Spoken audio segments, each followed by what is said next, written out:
In the summer of 1994, 4 teens entered an abandoned building in Gravesend, Brooklyn. It was the last time they would be seen alive. With few clues and no witnesses, the case went cold. But for Anthony Brewer, the brother of one of the victims, the search never stopped. In 2024, he acquired evidence from the police that contained DNA samples that didn't match the teens. That discovery put his life and the life of his family in grave danger. Goosebumps, The Vanishing. All episodes now available on Disney Plus and Hulu on disneyplus.disney.com. Rated TV 14LB. Guys, what's going on? Welcome to the Bird Brain Podcast, where the goal is to rise above it all, stay elevated, create that infinity, and up your you. I'm your host, Isaiah. And today we are going to be talking about a concept of emotional permanence. What that means, what it looks like, what it feels like.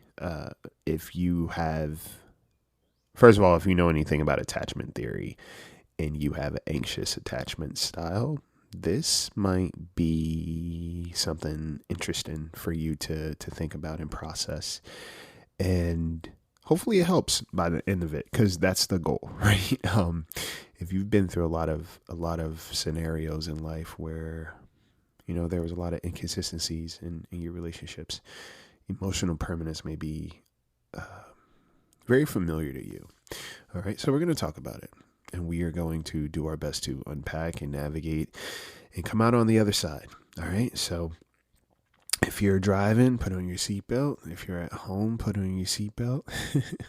And yeah, we're going to get into this. All right, stay tuned.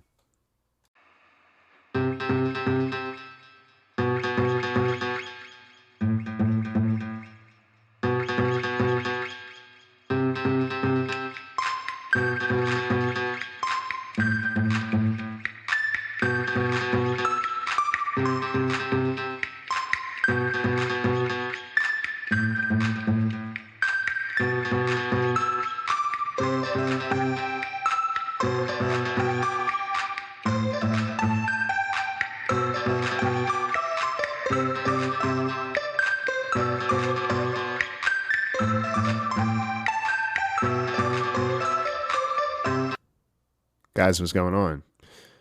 Welcome. First off, I want to start by welcoming our new patron, Miss Sasha Fountain. Thank you for your patronage, and welcome to the nest. If you guys want to become a patron supporter or Apple Podcast subscriber, the links are in the bio. You get early access to episodes, ad-free episodes, bonus content, and you just get to hear more of me. So yes, go about it. But Sasha, thank you for becoming a patron, and welcome. How are y'all doing out there? How has January been so far? This is, I'll be real with you, this is probably like the fastest January I've experienced in quite some time. Usually January is very melancholy and depressing and slow, and it's just full of chaos in my book. But this January seems to be very productive and moving along fast. Although, you know, it's been raining a lot, it's still been pretty solid, if I say so myself. And what I like is that there are more conversations being had around emotional intelligence, you know, relationship dynamics, friendship dynamics, right? And you know, there's discourse around it all, and the goal is to not see everything as law, but there is more conversations around mental and emotional health and how fragile and delicate we actually are as people.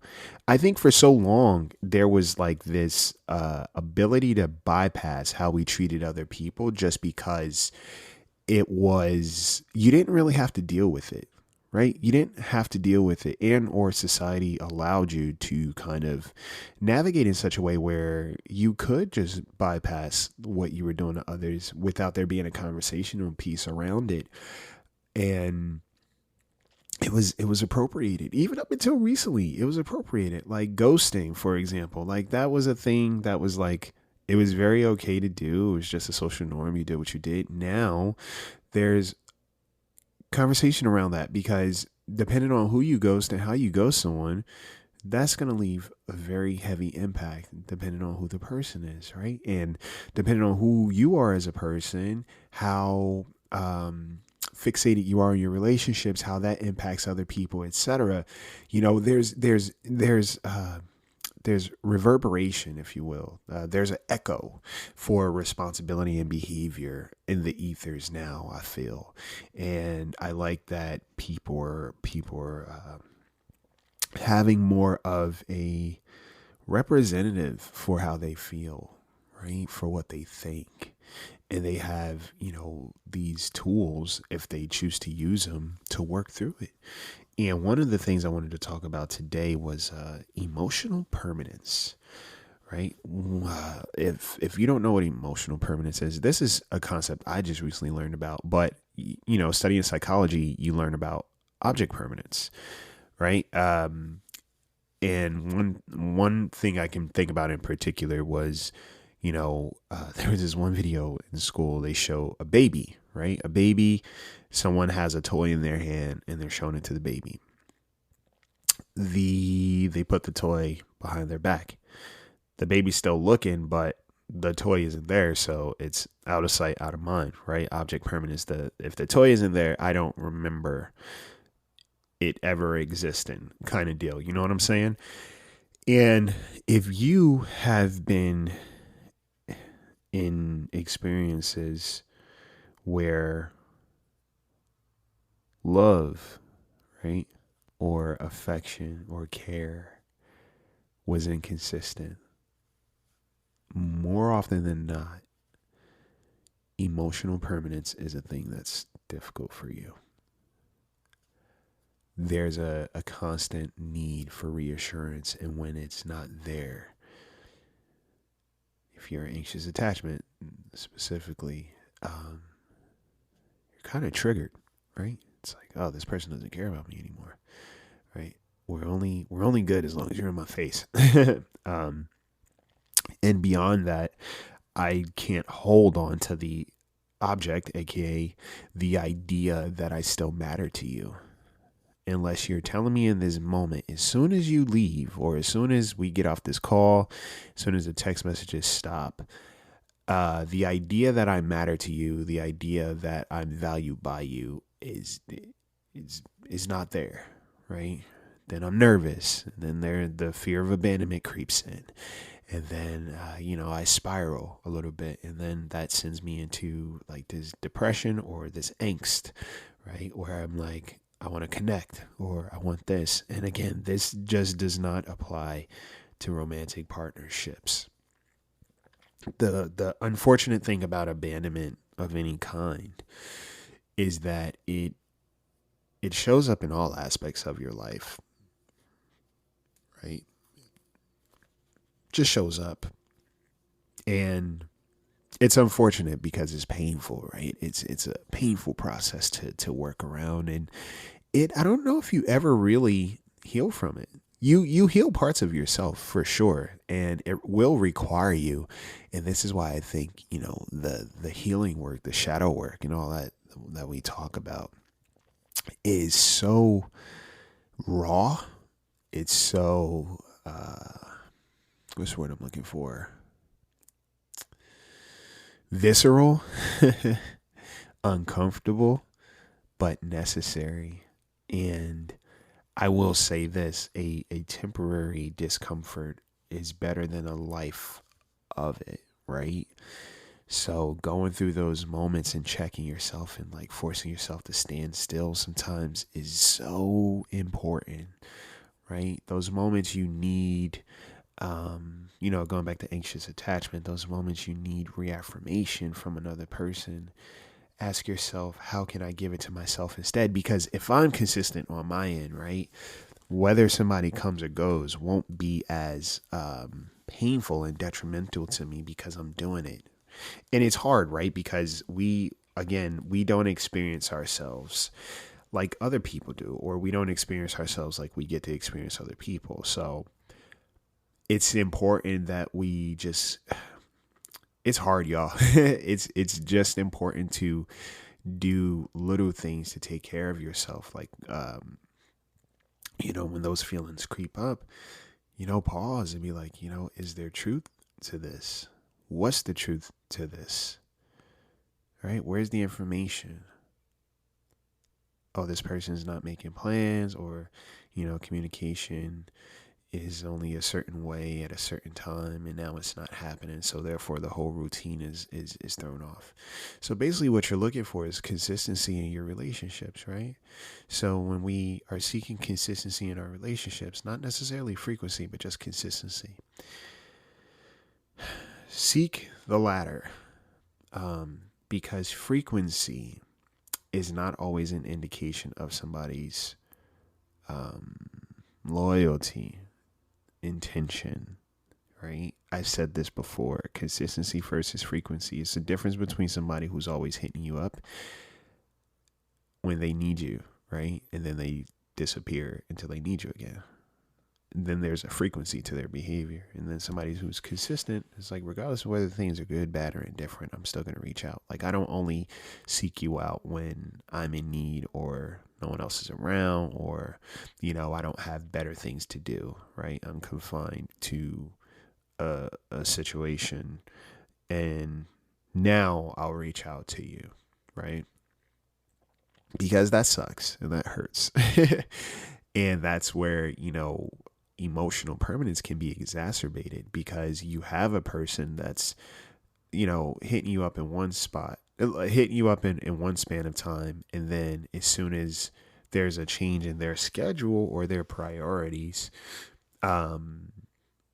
or their interests, you kind of take a back seat, and that stings, right? It hurts. And it's like, well, what do you do with that? What do you do with that? The best thing that you can do is to not reach for that person. Instead, hold yourself a little bit tighter. And what I mean by that is, when you are starting to have those moments, pay attention to how your body feels. Like, what's going on with me right now? Is it in my stomach? Is it in my head? Do I feel it in my chest? Is it heavy on my chest right now? Right? Is my face getting hot? Right? Am I sad? Am I scared? You could be all of those things. Am I angry? Am I hurt? Right? A lot of times when we're angry, that's just hurt, right? That's hurt. So first, you start there. You say, all right, cool. What am I feeling? What's going on? Right? Where are I feeling in my body? And then you do your best to recognize that this is almost like a simulation, because it's not real, right? A lot of times we're at work, we're in a line somewhere, we're driving, and we're feeling all these feelings, right? But we're not having the experience that we think we're having. All of that's causing that pain, the pain body. None of it's happening in that moment. We're in our car, right? We're driving, we're listening to music, right? We driving, we jamming, we chilling, right? Or we're at work, or we're out with somebody, and that moment comes up, and it's like, shit, this sucks. But you have to bring it back to yourself and say, wait, what's real and what's not? What's real and what's not? Right? Because truth be told, whatever you have in your head is not currently happening. Literally is not happening. So we get more realistic, right? Let's do the factual thing. What's really happening in this moment? And then you make it a point to separate your facts from your feelings. Right? I'm feeling A, B, and C. Okay, while my feelings are valid, is the experience that I'm having now, is that congruent to what I'm feeling? Yes or no? Right? Yes or no? And then you go from there. And then you ask yourself, well, what is it that I'm actually worried about? Is it rejection, abandonment, feeling less worthy? What is it? And to go even further, just ask yourself, well, if this person doesn't care about me, now what? Let's say this person really doesn't care about me the way they say they do. Now what? What happens after that moment, right? What happens next? Because we stay sometimes in the thick of those feelings, and it's like catastrophizing, right? It's like, oh man, my world's going to end, whatever the case may be. No, 9 times out of 10, it's not. It's not going to end that way, right? It's not going to happen that way. If somebody doesn't value you, somebody doesn't prioritize you, awesome. All right, cool. Yeah, it stings, you know what? But now I have the information that I need to make better decisions moving forward. Okay? That's fine. You don't have to prioritize me. I can prioritize myself. And I can be in the company of people who prioritize me. And if I don't have that right now, I can take time for myself, right? And I could do what's necessary for me, right? Emotional permanence is a tricky thing, especially again if you didn't have people who were consistent with their love, their affection, or it was always something. There was a contingency to when you got some affection or approval or validation. It was transactional, right? It was very transactional and very much, what's the word I'm looking for? Very much inconsistent, right? So the emotional permanence creeps up. If somebody's not talking to me in this moment, like I only feel loved and like I matter when we're in this moment of exchange. Beyond that, I can't really trust how I feel, and also I can't trust how you feel about me. And onto that, if you are in that space, I want you to take a look at the person you feel this way about. Have they given you a reason to think that about them, right? Because sometimes in our head, we have a very distorted perception of how other people see us. We reject ourselves for other people. It's like if you have this idea that, oh, every time I text this person, in your mind's eye, is like they see your name on the phone and they sigh or they roll their eyes and they're like, fuck, dude, I gotta respond back to this person.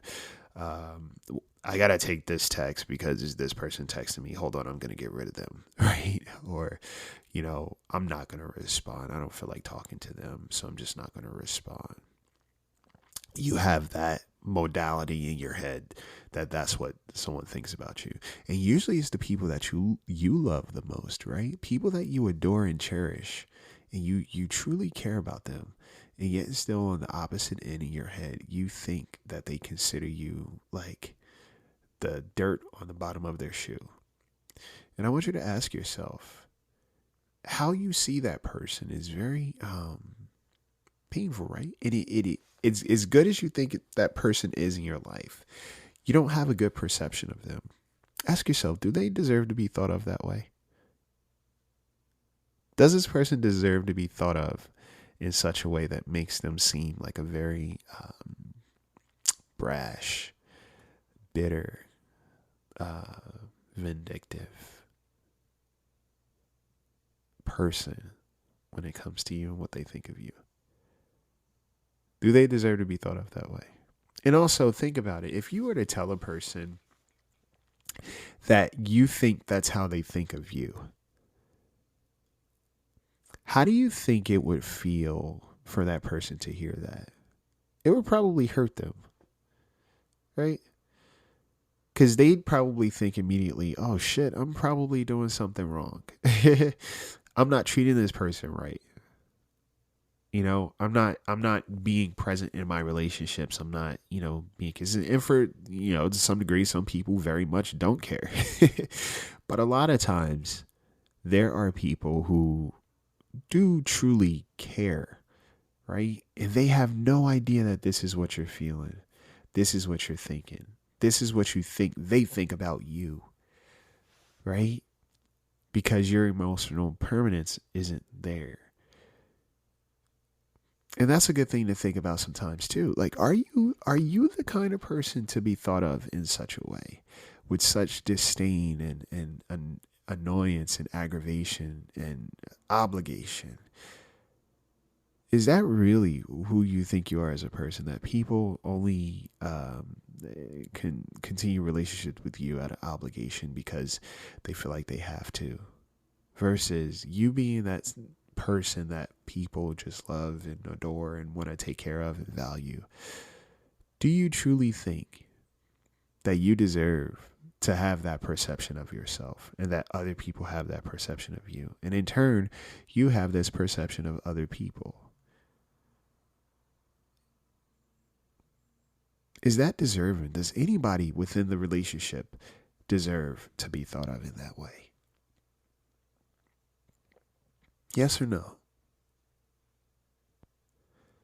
And if your answer is no, we fix that. We say, look, I know I'm scared right now, I know I may feel like I don't matter, but it's not true. And I could prove it. And then you say that, I could prove it. Even if you don't know how just yet, it gives your mind something else. I can prove it. Right? And don't go proving it by like blowing up their phone or like, protest behavior. You want to get an answer from someone. Prove it by taking a step back or taking a standstill and just breathing. Go do something for yourself. Go journal, right? Go listen to some music. Go clean the house. Go exercise. Go eat, right? Drink water. Do something in the moment that brings you to the moment that's happening versus what you were fixated on that hasn't happened and probably won't happen ever. That's the goal with emotional permanence. It's creating some level of permanency in yourself and in your head and in your body that you can actually be sure of, right? Because I'll tell you, we cannot make people care about us, okay? We cannot make people care about us. Right? That's why when people say love is a choice, it's like, look, if love was a choice, we'd be so much healthier in terms of how we treat ourselves. But self-love is hard, right? It's something that you have to work at. And oddly enough, we could love other people easily. But when it comes to loving ourselves, again, because we don't experience ourselves, there's this disconnect of where we think that we don't deserve as much grace. We don't deserve that word grace. We don't deserve as much appreciation as we're willing to give others. Think about people who've hurt you. Think about how much you love them. And they continuously hurt you. And you still love them with ease. So much so that you probably look for ways to rationalize their behavior. So with that in mind, do you honestly think somebody forgets you that easily or that you are so easy to dispose of? If you have been able to love people who have been so hurtful to you and like genuinely love them and care about them, your ability to love those people, even though they didn't love you properly back through time, I'm talking about years, you honestly think is that easy for somebody to just dispose of you or get tired of you or like just no longer want to be in your life or have you in theirs? Do you think is that easy? Like, let's be honest. It's not. If somebody really cares about you, they really care about you.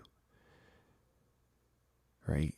Sometimes it's us meeting them there in the sense of we have to care about ourselves too. And the way we do that is by creating some truth, right? Creating more truth than negatives, than falsehood. Right? We do that by building a little bit more confidence within ourselves. Take a look at who you are, not just what you do, but who you are as a person. Write it down on a piece of paper. Like, I am this.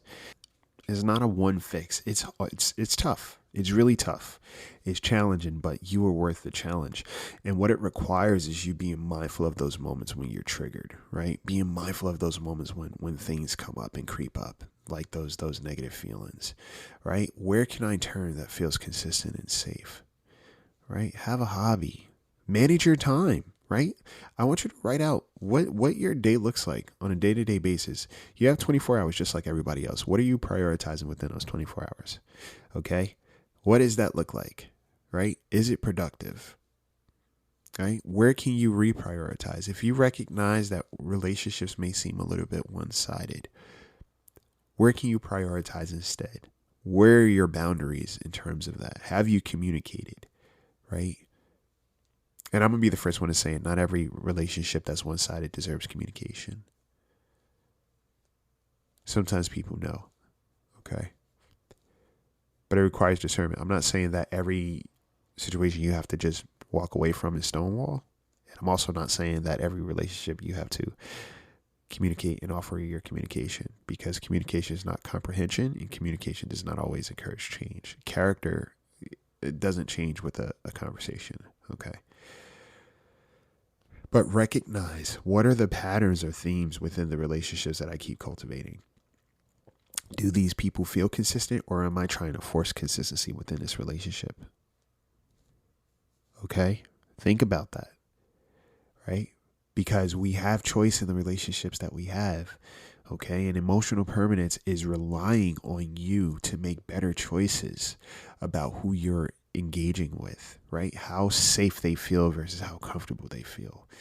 how much they love you and care about you instead of just how much you're willing to care about somebody else, right? All of this matters. It truly does matter. And you have to take your time with it.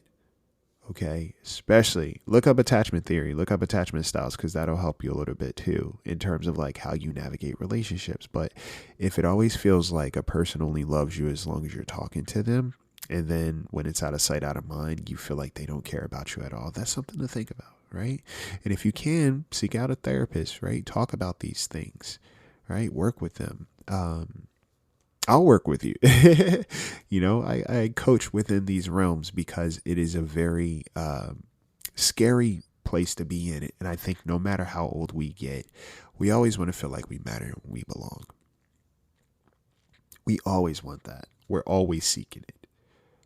So how do we create that, right? How do we find it? Okay. So those are just things to think about in terms of emotional permanence. And now that you have the word, look it up.